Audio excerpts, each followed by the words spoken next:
Top-rated Eurozone bonds surged on Monday as threat of a war between Ukraine and Russia sent investors scrambling for safe haven assets. With me in the studio to discuss is Helie. Helie, thank you so much for coming in today. Hi Monica, good morning. Good morning. Now, we're looking at this situation. It's an unchartered territory, really, for the markets. And with no reference point, volatility is increasing. What are you saying to investors at present? Probably my advice would be don't be short ruble. I think probably at the end of this week, the reaction of the market has been overdone. I think there are several reasons why it could be dangerous to be short ruble at this level. The first one is that at the end of the day, in fact, Russia is more dependent on Europe than Europe on Russia. That's on one side. On the other side, don't forget that the Central Bank of Russia has almost $500 billion of reserves, so it's one of the richest central bank in the world, so they have plenty of ammunition to make intervention in the market. Don't forget that ruble has already lost almost 10% since the beginning of the year. So in terms of market positioning, the market is more short the ruble than long, or maybe flattish. So I would be very, very cautious about being short ruble at this level. Especially when now you have interest rates on the ruble through the NDF at over 8%. So it's quite costly to be short ruble at this level. So be careful, be careful. Maybe don't be aggressively long, but don't be short. Definitely be cautious. It does seem to be the buzzword. But elsewhere, people are starting to notice that the renminbi is falling. Where has been the biggest impact, would you say?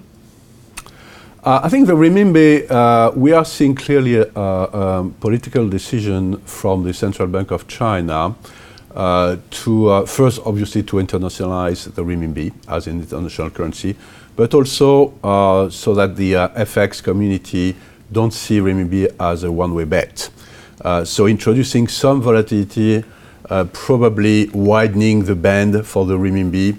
I think that what happened last week was really the result of this desire of the Central Bank of China.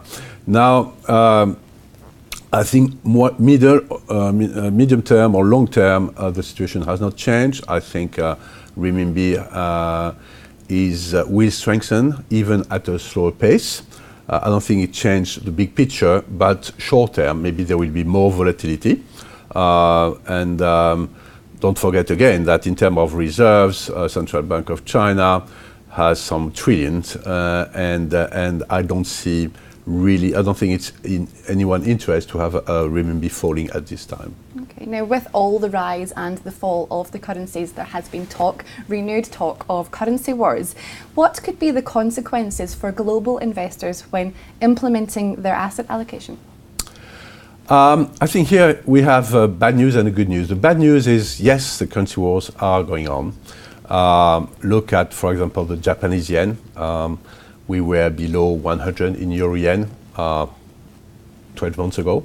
Now we are at 140. This is a 40% slide of the yen. That means that from a global investor point of view, even if you have the right asset allocation decision, your profit can be completely wiped out by the valuation of the currency of your investment. And there are several examples. Monica, you couldn't believe how many examples we have of our clients making the right decision for the asset allocation, but in fact losing money at the end because they got the wrong side of the currency. Okay, well, with that in mind and with all that we've discussed, I suppose the big question is there opportunity and where?